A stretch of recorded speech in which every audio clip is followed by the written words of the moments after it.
அருட்பெருஞ்சோதி அருட்பெருஞ்சோதி தனிப்பெரும் கருணை அருட்பெருஞ்சோதி.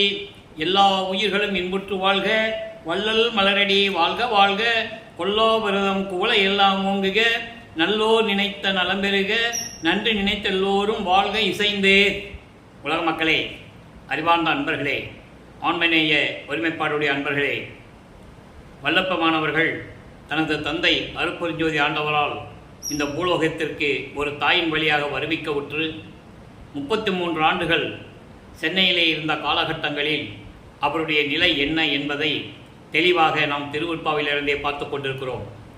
வல்லப்பமானவர்கள் இந்த பூலோகத்திற்கு வருவிக்க உற்று இறைவனுடைய திருவிளையாடல்களினால் எப்படியெல்லாம் இறைவனுடைய திருவிளையாடல் நடந்தது என்பதையும், அருட்பெருஞ்சாண்டவர் தன் மகனை சமயங்களிலே ஈடுபட செய்து மதங்களிலும் மார்க்கங்களிலும் கூறப்பட்ட நெறிமுறைகளையெல்லாம் பின்பற்ற செய்து எப்படியெல்லாம் தன் மகனோடு திருவிளையாடல் செய்து கொண்டிருந்தார் என்பதை தான் நாம் திருவற்பாவிலிருந்தே பார்த்து கொண்டிருக்கிறோம். அதன் பிறகு 33 ஆண்டுகள் கழித்த பிறகு தன் மகனுக்கு சுத்த சன்மார்க்கத்தை கொடுத்த பிறகு வல்லப்பனுடைய நிலை என்ன என்பதை நாம் பார்த்து கொண்டிருக்கிறோம். அவர் இறைவனுடைய மகனாகவே வருவிக்க உற்றவர். இறைவனுடைய அருளை முழு மனதாக, அதாவது பரிபூர்ணமாக, இறைவனுடைய எல்லா அருளையும் பரிபூர்ணமாக பெற்றுக்கொண்டு இந்த பிரபஞ்சத்தை இயக்கிக் கொண்டிருப்பவர் நமது பிள்ளை பெருமானவர்கள் என்பதை இங்கே நான் பதிவு செய்ய கடமைப்பட்டிருக்கிறேன். இப்போ 5/10/1823 ஆண்டு ஒரு தாயின் கருவறையிலே 10 மாதங்கள் இருந்து இந்த பூலோகத்தை தொட்ட பிறகு இறைவனுடைய திருவிளையாடல் எப்படி நடந்தது என்பதை நாம் ஏற்கனவே திருவற்பாவினுடைய பாடல்களின் மூலமாக அருட்பெருஞ்சோதி ஆண்டவருடைய திருவிளையாடல் என்ற பதிவிலே நாம் ஏற்கனவே முழுமையாக பார்த்துவிட்டோம். இருந்தாலும் ஒரு முன்னுரையாக சொல்ல வேண்டிய கடமை இருக்கிறது. அப்படி மருதூரிலே ராமைய பிள்ளை சின்னையம்மையார் என்றவர்களுடைய இல்லற வாழ்க்கையில் சைவ குலத்தில் இறைவன் தனது மகனை அங்கே வருவிக்க செய்தார். அதற்கான காரணம், இறைவன் தன் மகனை இங்கே வருவிக்க விட்டதற்கான காரணம் என்னவென்றால், உலக மக்களுக்கு சுத்த சன்மார்க்கத்தை பற்றி சொல்ல வேண்டும். இந்த பிரபஞ்சம் தோன்றிய காலத்திலிருந்தே 4 யுகங்களிலுமே, கிரேத யுகம், திரேத யுகம், துவாபர யுகம், கலியுகம் முடிந்துவிட்டது. இப்படி 4 யுகங்களிலுமே சுத்த சன்மார்க்கத்தை பற்றியோ, ஜீவகாருண்ய ஒழுக்கத்தை பற்றியோ, உயிர் இரக்கத்தை பற்றியோ மக்களிடம் நேரடியாக யாரும் சொல்லவில்லை என்பத காரணத்தினால், அதோடு மட்டுமல்லாமல் ஒவ்வொரு யுகங்களுக்கும் ஆயுள் காலம் உண்டு. அந்த ஆயுள் காலம் முடியும் போது அந்த யுகம் அழிந்துவிடும். அதே போன்று அந்த யுகத்தில் தோன்றிய மார்க்கங்கள், சமயங்கள் எல்லாமே மறைந்துவிடும். ஆக அழிந்து போன சமயங்களையும் மார்க்கங்களையும் மதங்களையும் பின்பற்றி கொண்டு மக்கள் இன்னும் அதை பின்பற்றி கொண்டு ஒருத்தரோடு முரண்பாடுகளால் சண்டையிட்டு கொண்டும் வீணாக ஆண்டுகளை கழித்து கொண்டிருக்கிறார்களே, உண்மையான இறைவனை பற்றி தெரியாமல் இருந்து கொண்டிருக்கிறார்களே என்ற நோக்கத்தில் தன் மகனை செயலாற்றுவதற்காக இந்த பூலோகத்திற்கு வருவிக்க செய்தார் அருட்பெருஞ்சோதி ஆண்டவர்.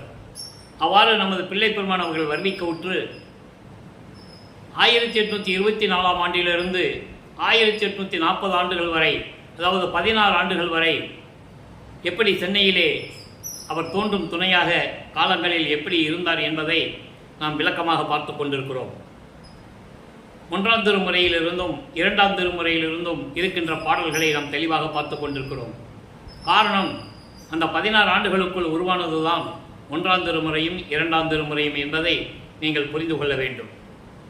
வல்லப்பமானவர்கள் இந்த பூலோகத்திற்கு வருவிக்க உற்று 8 ஆண்டுகள் வரையிலும் தான் யார் என்ற நிலை அவருக்கு தெரியாமல் இருந்து கொண்டிருக்கிறார்கள். பள்ளியிலே கொண்டு போய் சேர்க்கிறார்கள். அங்கே படிக்க முடியாதுன்னு சொல்லி வந்துட்டார். ஏன்னா அங்கே இறைவனுடைய திருவிளையாடல் நடக்குது. ஏனென்றால் தனது மகன் இந்த உலக படிப்பை, இந்த சந்தை படிப்பை யாரிடமும், எந்த ஆசிரியரிடம் தன் மகன் கல்வி கற்கக்கூடாது. தன் மகன் யாரையும் இந்த பூலோகத்தில் குருவாக ஏற்றுக்கொள்ளக்கூடாது. இந்த நிலையில் இறைவனுடைய திருவிளையாடல் நடந்து கொண்டிருக்கிறது. ஆக முதல் 8 ஆண்டுகளில் எந்த விதமான அருளையும் இறைவனிலிருந்து பெற முடியாமல் நமது பிள்ளை பெருமான் அவர்கள் தவித்துக் கொண்டிருக்கிறார்கள்.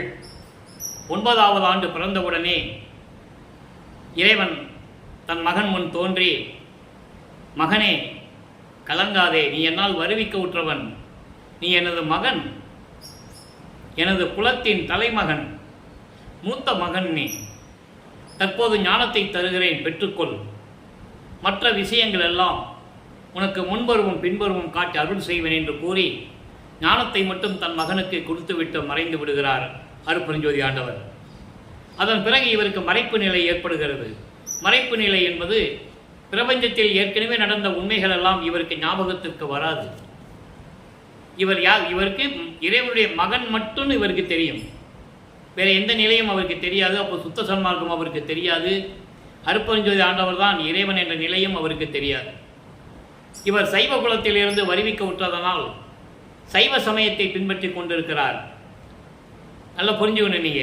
அப்போ சைவ சமயத்தின் தலைவன் யார்? சிவபெருமான்.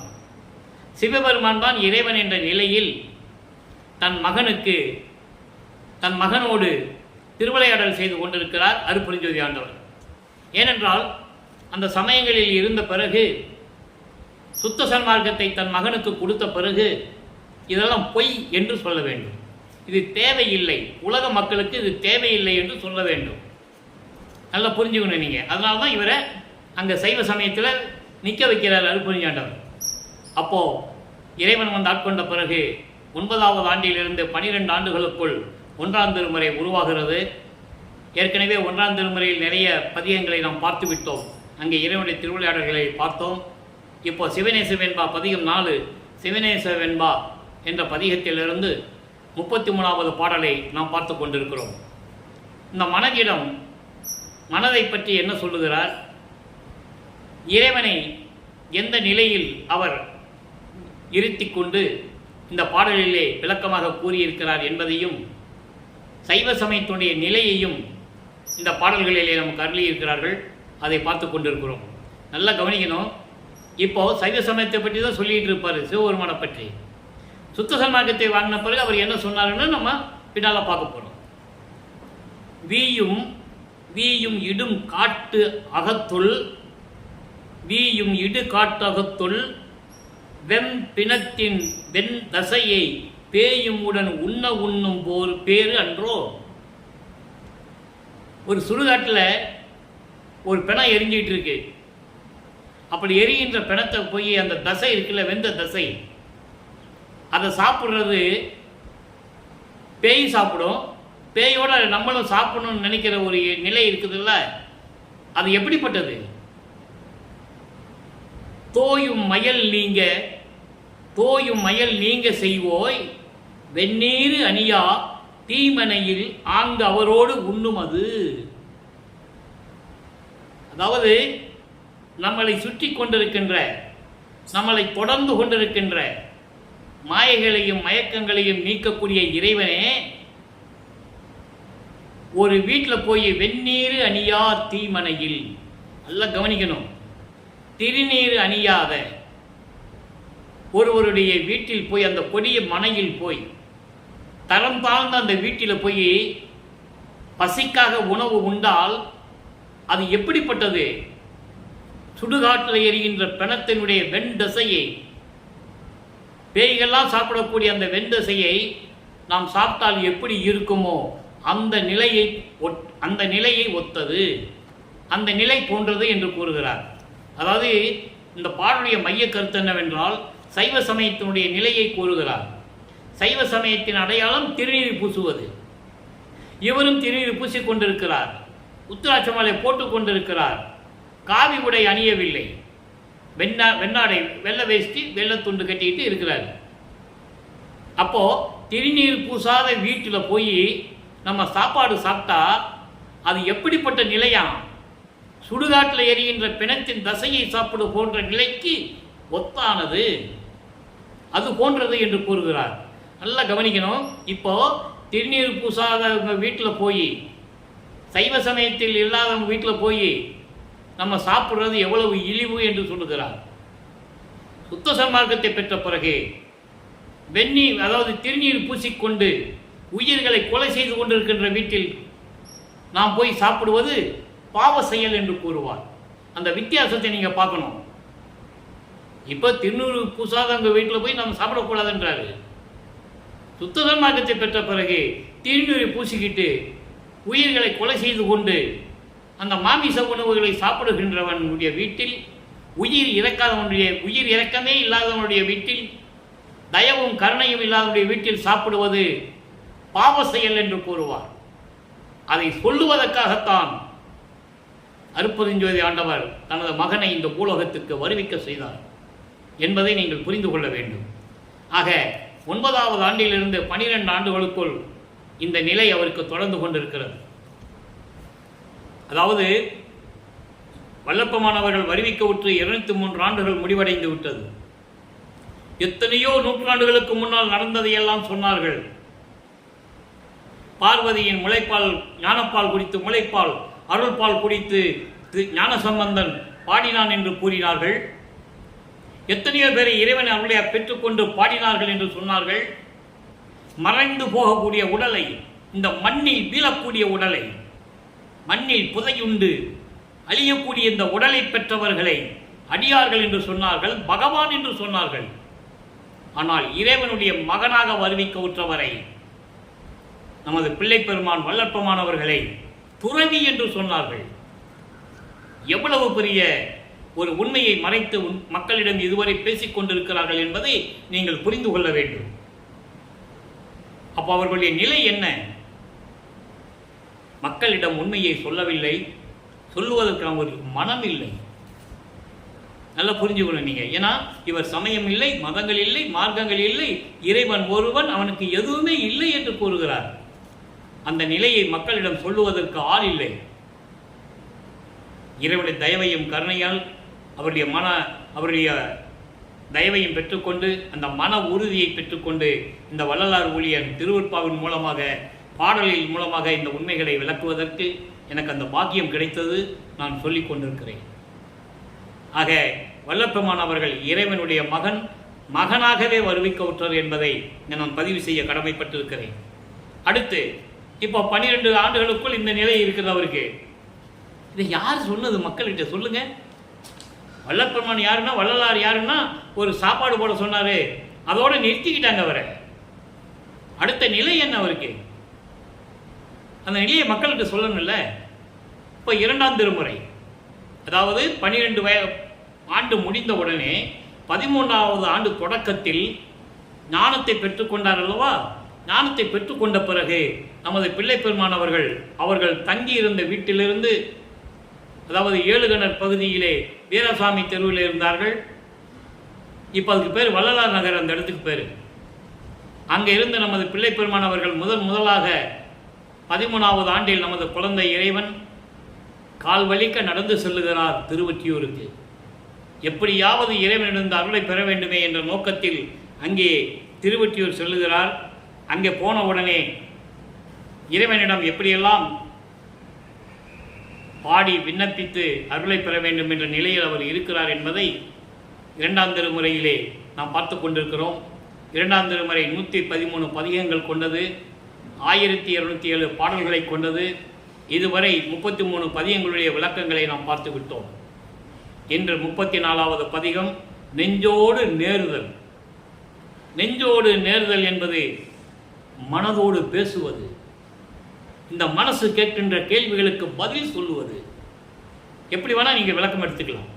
மனதோடு பேசுவது, இந்த மன கேள்வி கேட்கல, அப்போ அந்த மனதிற்கு பதில் சொல்லுவது. மனதோடு பேசுவது போல, இந்த மனதிற்கு பதில் சொல்லுவது போல உலக மக்களுக்கு சொல்லிக் கொண்டிருக்கிறார் என்பதை நீங்கள் புரிந்து கொள்ள வேண்டும். நெஞ்சோடு நேருதல். இங்க பாருங்க, அருமையான ஒரு பாடல் இந்த பதிகம். அணிகொள் கோவண கந்தையே நமக்கு இங்கு அடுத்த ஆடை என்று அறி மட நெஞ்சே முட்டாள் மனமே. அழகான நம்ம கட்டுவதுக்கு ஒரு கோமணமாவது கிடைச்சிருக்கேன்னு நீ சந்தோஷப்பட்டுக்கோ, தெரிஞ்சுக்கோ. ஏன்னா இறைவனை கந்தத்துணி கட்டி கொண்டிருக்கிறான். எங்கே? திருவள்ளித்தாயத்தில். அந்த விளக்கங்களை நம்ம ஏற்கனவே பார்த்துட்டோம். இறைவனுடைய திருவிளையாடல்கள் நம்ம அதை பார்த்தோம். இறைவனை கந்த துணி கட்டியிருக்கும் போது நம்ம கந்த துணி கட்டுறதுல என்ன நமக்கு தகுதி குறைஞ்சிருது. அதை முதல்ல நீ தெரிஞ்சிக்கோ மட நெஞ்சே. நமக்கு உடுத்துவதற்கு இனிமேல் கந்த துணியாவது கட்டிக்கொள்ள போதுமை என்று நீ நினைத்துக்கொள். இறைவனே கந்த துணி தானே கட்டிக்கிருக்கான். முட்டாள் மனமே, நான் சொல்லுவதை கேள். ஏன் அலைபாய்ந்து கொண்டிருக்கிறாய்? குரங்கு போல தாவி தாவி சென்று கொண்டிருக்கிறாய். மனம் ஒரு குரங்கு என்று கூறுவார். அப்போ அணிகள் கோவண கந்தையே நமக்கு இங்கு அடுத்த ஆடை என்று அறி மட நெஞ்சே. அப்புறம் பாருங்க, கனிகொள் மா மணி கலங்கள் நம் கடவுள் கண்ணுள் மா மணி கண்டிகை கண்டாய். அதாவது சிவபெருமானை எப்படி உருவகப்படுத்துகிறார்? மணி கண்டிகை என்பது, மாமணி கண்டிகை என்பது உத்திராட்சைகள். இந்த உத்திராட்சைகளை தான் கோர்வையாக கோர்த்து மாலையை கோர்த்து உத்திராட்ச மாலையை கழுத்தில் போட்டுப்பாங்க. அப்படிப்பட்ட அந்த உத்திராட்ச மாலைகள் தான் இறைவனுக்கு மாணிக்கம் போன்ற மணி போன்ற அணிகலன்கள் என்று கூறுகிறார். அணிகலன்கள் என்று கூறுகிறார். நமது கடவுள் உத்திராட்ச மாலையையே உயர்ந்த மாணிக்க மாலையாக அணிந்து உள்ளார். அப்போ மாணிக்க மாலையை விட இந்த உத்திராட்ச மாலை சிறந்தது என்று கூறுகிறார்.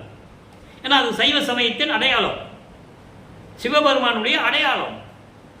உத்திராட்ச மாலை போட்டுக்கொள்வது, பிறைசந்திரனை சூடிக்கொள்வது, கழுத்தில் பாம்பு வைத்துக் கொள்வது, கையிலே சூலாயத்தையும் உடுக்கையையும் வைத்துக் கொள்வது, இதெல்லாம் இறைவனுடைய அடையாளங்கள், சிவபெருமானுடைய அடையாளங்கள்.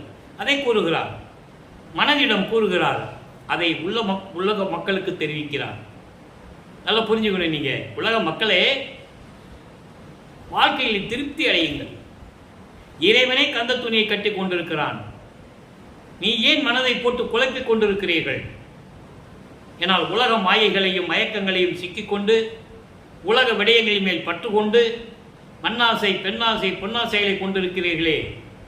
நமக்கு கந்த துணியாவது கிடைத்ததே என்று நீ சந்தோஷப்படுங்கள். சந்தோஷப்படும் மனமே என்று கூறுவதற்கு உலக மக்களிடம் சொல்லுகிறார். உத்திராட்ச மாலையே போதும்னு சொல்ற கடவுளே சிவபெருமானே உத்திராட்ச மாலையை தான் மாணிக்க மாலையை போட்டுக்கிட்டு இருக்காரு. அப்ப நம்ம என்ன பண்ணணும்? உத்திராட்ச மாலை தான் மாணிக்க மாலையை போட்டுக்கோ அப்படின்னு சொல்ற. ஏன்னா அப்புறம் அந்த நிலையில் இருக்கிறார். அதுக்கு பிறகு இது தேவையில்லை என்று சொல்லுவார். அதை நம்ம பார்க்க போறோம், புரியணும். அப்போ 16 ஆண்டுகளுக்குள் அவர் இந்த பூலோகத்திலே எப்படி உலாவிக் கொண்டிருந்தார்? தோன்றி துணையான காலங்களில் வல்லப்பமணி அப்படிதான் சொல்லணும். தோன்றி துணையான காலத்தில் இருந்தார் என்று சொல்ல வேண்டும். அவர் வாழ்ந்தாரு, போனாரு, வந்தாரு சொல்லவே கூடாது. தோன்றி துணையான காலத்தில் இப்படி இருந்தார். தோன்றி துணையான காலம் என்பது இறைவனால் வருவிக்க உற்ற காலம், இறைவனால் வருவிக்க உற்ற ஆண்டுகள் அப்படின்னு நம்ம சொல்லணும். அப்போ தோன்றி துணையான காலங்களில் அவர் எப்படி இருந்தார் என்பதை இந்த பாடலின் மூலமாக நாம் உலக மக்களுக்கு தெரிவிக்க வேண்டும். சொல்லிட்டாரா? உத்திராட்ச மாலையை பற்றி சொல்லிட்டாரு. அதன் பிறகு பிணிகொள் வன் பாவம் நீக்கும் வெந்நீரே பெருமை சாந்தமாம் பிறங்கும் ஒளிமன்றி. எப்படி இருக்கிறாரா இறைவன்? எங்க அம்பலத்தில் இருக்கானா? திருச்சி தொம்பலத்தில். பிணிகொள் வன் பாவம் நீக்கும் வெந்நீர். வெந்நீர்னா திருநீர். நல்லா புரிஞ்சு வந்தீங்க. ஏன் திருநீரை இவ்வளவு வலியுறுத்தி கூறுகிறார் என்றால், அப்போ அவருக்கு தெரியாது, சுத்த சன்மார்க்கம் தெரியாது.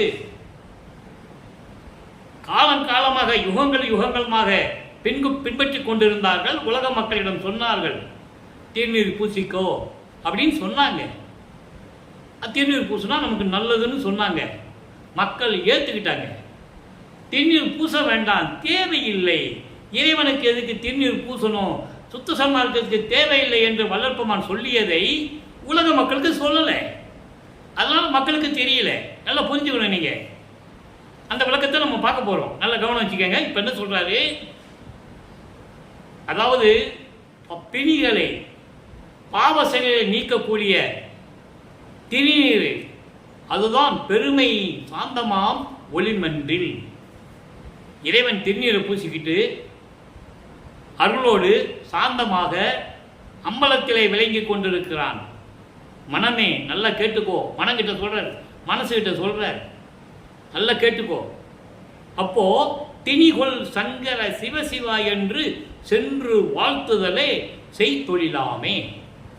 அப்போ நம்ம மன உறுதியுடன் நம்ம ஆலயத்துக்கு சென்று இப்படிப்பட்ட இறைவனை, திருநீர் பூசினால் பாவங்களை நீக்கக்கூடிய அப்படிப்பட்ட ஒரு இறைவனை மன உறுதியுடன் சிவாலயத்துக்கு சென்று சங்கரா சிவசிவா என்று நாம் சென்று வாழ்த்துவது, வணங்குவதுதான் நாம் செய்கின்ற தொழில், அதுதான் நமது கடமை என்று கூறுகிறார். அப்போ வல்லப்பமானவர்கள் இந்த நிலையை கூறும்போது அவருக்கு 16 ஆண்டுகள் இந்த பூலோகத்திற்கு வருவிக்க விட்டு 16 ஆண்டுகள் அந்த நிலையில் இருந்து கொண்டிருக்கிறார். சைவ சமயத்துடைய நிலையை மக்களுக்கு சொல்லிக் கொண்டிருக்கிறார். ஏன்? அங்கே இறைவனுடைய திருவிளையாடல் நடக்குது, மகனை சொல்ல வைக்கணும். சொன்ன பிறகு 33 ஆண்டுகள் கழித்து அவனுக்கு சுத்த சன்மானத்தை கொடுக்கும்போது இது தேவையில்லை என்று சொல்ல வேண்டும். அது சைவ சமயத்தின் அடையாளம், சிவபெருமானுடைய அடையாளம். அதெல்லாம் முடிந்துவிட்ட நிலை, பயனற்ற நிலை என்று கூறுவார். சிவாய நம என்பது பயனற்று விட்டது என்று கூறுவார். ஆதாரங்கள் உண்டு. நீங்கள் வீடியோவில் கூட பார்க்கலாம், நீங்கள் யூடியூப்பில் கூட சில பேர் போட்டிருக்காங்க, நீங்கள் பார்க்கலாம். ஏனென்றால் அது சமயத்தை சார்ந்தது, சமயங்கள் அழிந்து விட்டது. இப்போ நம்ம சுத்த சன்மார்க்க காலத்தில் இருந்து கொண்டிருக்கிறோம். சுத்த சன்மார்க்க காலத்தில் இறைவன் அருட்பெருஞ்சோதி ஆண்டவர், சுத்த சன்மார்க்கத்தை உருவாக்கியது அருட்பெருஞ்சோதி ஆண்டவர்.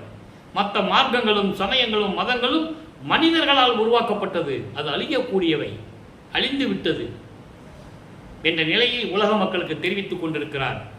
இப்போ 16 ஆண்டுகள் வரைக்கும் இப்படி தான் அவருடைய நிலை தொடர்ந்து கொண்டிருக்கிறது. அதற்கு பிறகு 6ஆம் திருமுறையிலே சுத்த சன்மார்க்கத்தை பெற்ற பிறகு அவருடைய நிலையை நாம் கூற வேண்டிய கடமை இருக்கிறது. ஏன்னா மக்கள் தெரிஞ்சுக்கணும், புரியணும். அவர் அந்த காலகட்டங்களில் அந்த 16 ஆண்டுகளில் அப்படி இருந்தார். அதுக்கப்புறம் சுத்த சன்மார்க்கத்தை சொன்ன பிறகு இறைவனுடைய நிலை என்ன, எப்படி சொன்னார் என்பதை உலக மக்களுக்கு தெரியணும். நல்லா கவனிங்க. 6ஆம் திருமுறையிலே 102வது பதிகம் நெஞ்சோடு கிளத்தல். இங்க என்ன சொல்றாரு? நெஞ்சோடு நேருதல் இல்லையா? 2ஆம் திருமுறையிலே நெஞ்சோடு நேருதல், 6ஆம் திருமுறையில் நெஞ்சோடு கிளத்தல், ரெண்டும் ஒண்ணுதான். அப்போ வித்தியாசம் பாருங்க. சைவ சமயத்தை பின்பற்றி கொண்டிருக்கும் போது எந்த நிலை அவருடைய நிலை, அதெல்லாம் தேவையில்லை என்று சொல்லிட்டு வரும்போது சுத்த சன்மார்க்கத்தை பெற்ற பிறகு அவருடைய நிலை என்ன, எப்படி சொல்றாரு? அதே வள்ளல் பெருமான் தான், அதே பிள்ளை பெருமான் அவர்கள் தான் முன்னால் எப்படி சொன்னாரு. அதுக்கப்புறம் இறைவனுடைய மெஞ்ஞானம் கிடைத்த பிறகு, சுத்த சன்மார்க்கத்தை பெற்ற பிறகு உலக மக்களிடம் என்ன சொல்றாரு? நல்லா கவனிக்கணும். அப்பன் வரு தருணம் இதே.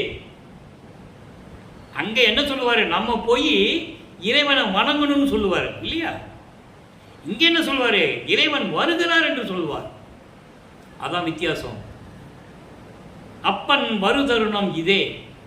எங்கே? மனதிடம் சொல்லுகிறார். மனதிடம் சொல்லுவது போல உலக மக்களுக்கு சொல்லிக் கொண்டிருக்கிறார் இறைவன் வல்லற்பமானவர்கள். என் அப்பன் வருகின்ற தருணம், அருட்பெருஞ்சோதி ஆண்டவர் வருகின்ற தருணம் இது. ஐயம் இல்லை கண்டாய், இதில் எந்த விதமான சந்தேகம் இல்லை மனமே, நீ சந்தேகப்பட வேண்டாம்.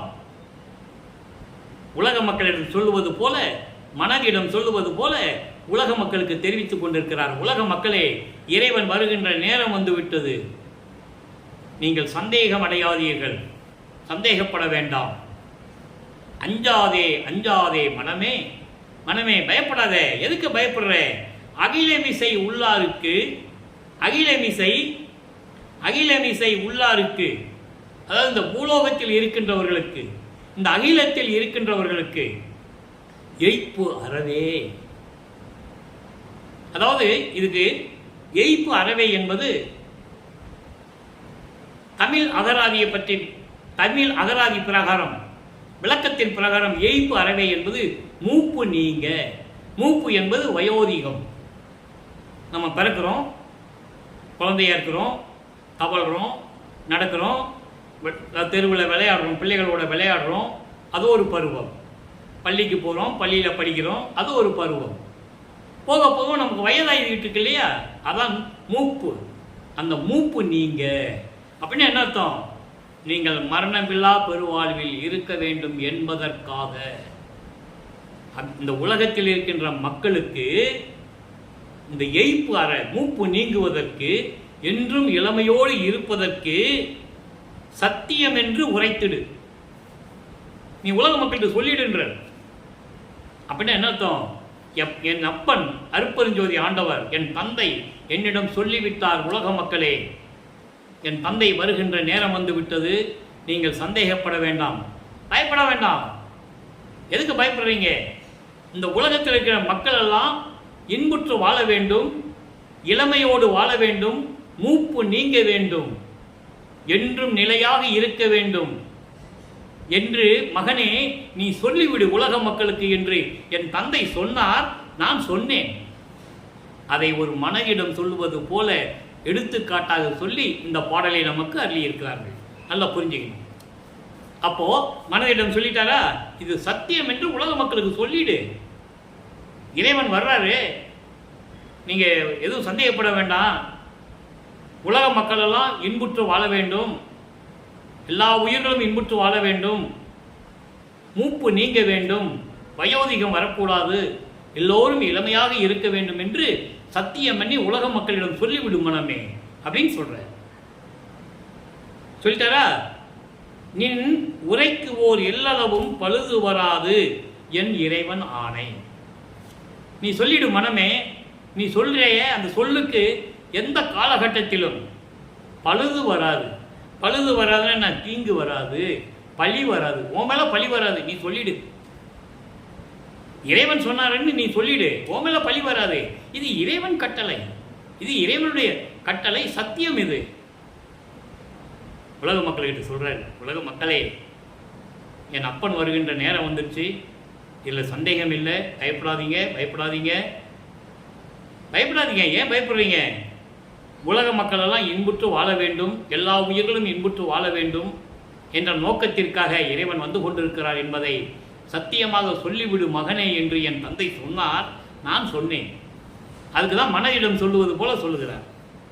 அடுத்து சொல்றார் பாருங்க, இப்புவியோ வானகமும் வானகத்தின் புறத்தும் எவ்வுயிரும் எவ்வவரும் ஏற்றி மகிழ்ந்திடவே, ஏற்றி மகிழ்ந்திடவே செப்பம் ஒரு திருவருள் பேரொளி வடிவாய், பேரொளி வடிவாய் கழித்தே செத்தாரை எழுப்புதல் நாள் திண்ணம் உணர் மனனே.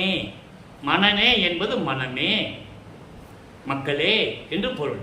அதாவது இறைவன் வருகின்ற நேரம் வந்துவிட்டது.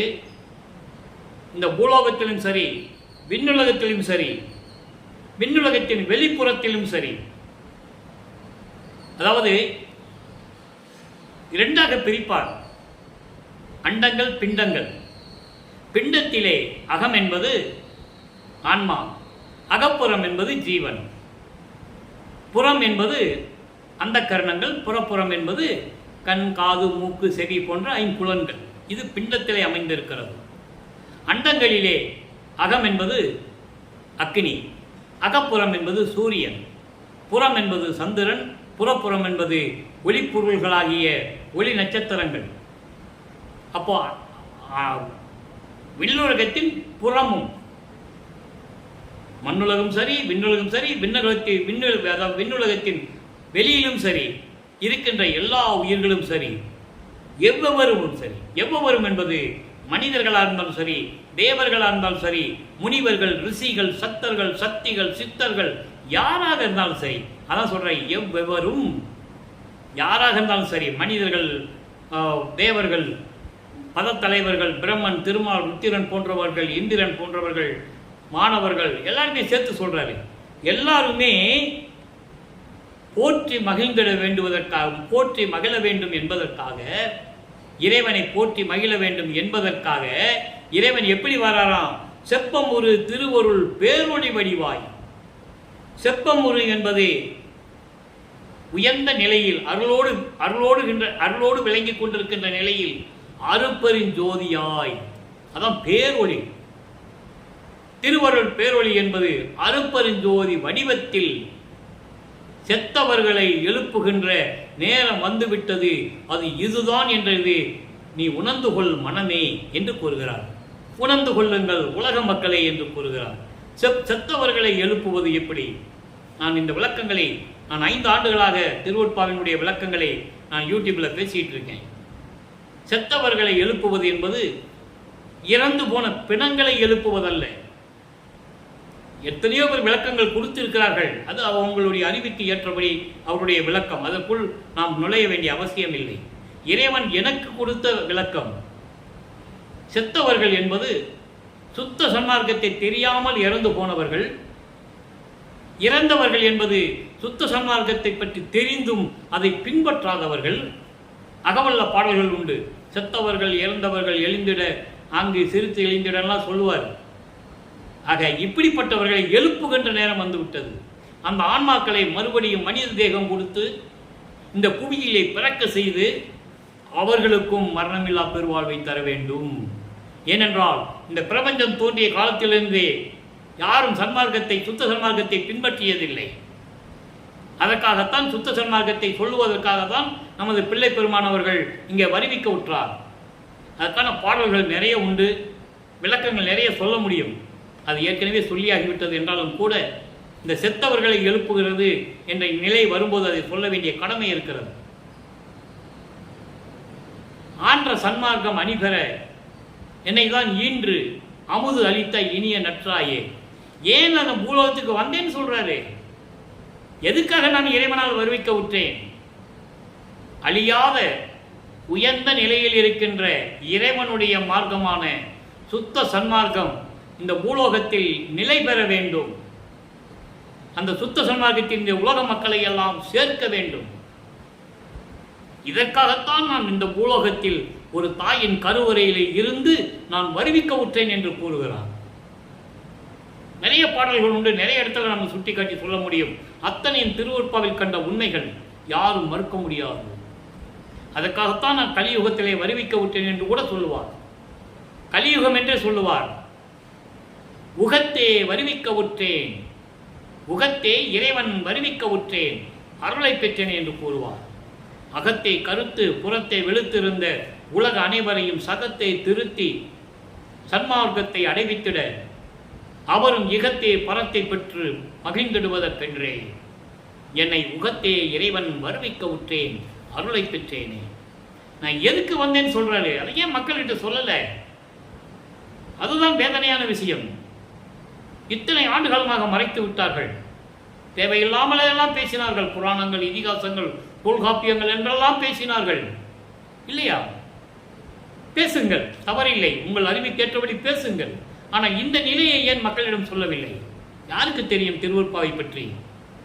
எல்லாரும் எழுதிய நூல்கள், யார் யார் எழுதினது, எந்த காலத்தில் எத்தனாம் நூற்றாண்டில் வந்ததெல்லாம் சொன்னார்கள். ஏன் திருவொற்பாவை அந்த லிஸ்ட்ல சேர்க்கல? சொல்லணும்ல. தேவையில்லாத சொன்னாங்க, ஏன் திருவொற்பாவை சேர்க்கல?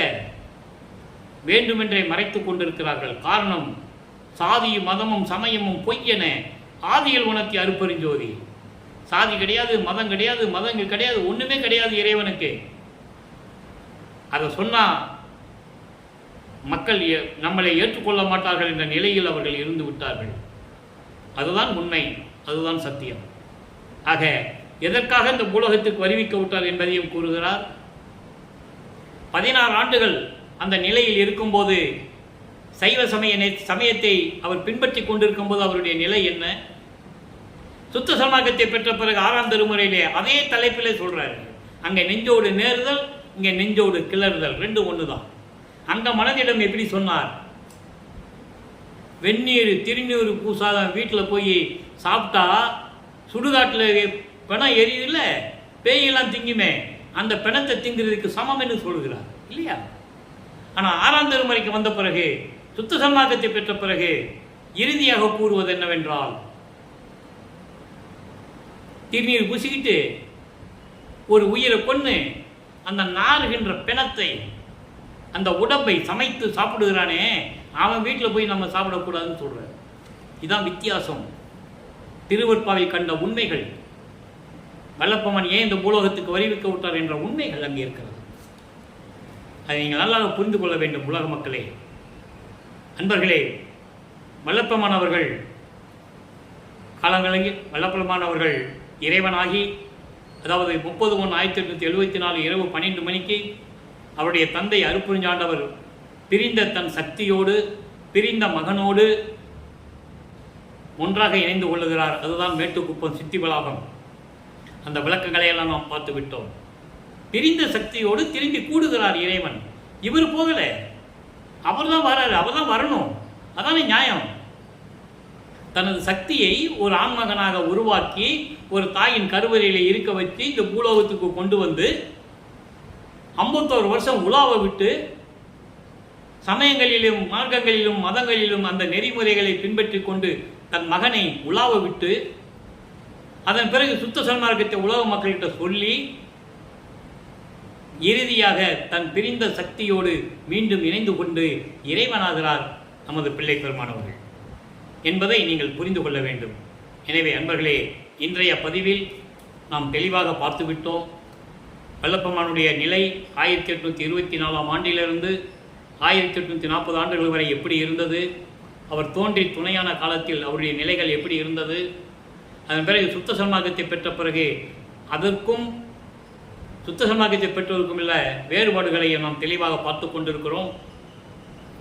நீங்களும் சுத்த சன்மார்க்கத்தில் இணைந்து அருட்பெருஞ்சோதி அருட்பெருஞ்சோதி தனிப்பெருங்கருணை அருட்பெருஞ்சோதி என்ற மகாமந்திரத்தை சொல்லி, இது ஏன் கூறுகிறோம் என்றால், வல்லப்பெருமான் சைவ சமயங்களில் இருக்கும்போது எப்படி சிவபெருமானை வணங்கி கொண்டிருந்தாரோ அதன் பிறகு அது தேவையில்லை, அதெல்லாம் முடிந்து போன நிலைகள், பயனற்றது என்று சொல்லி சுத்த சன்மார்க்கத்தை கொடுத்த பிறகு நமக்கு மகாமந்திரத்தை அருளி இருக்கிறார்கள்.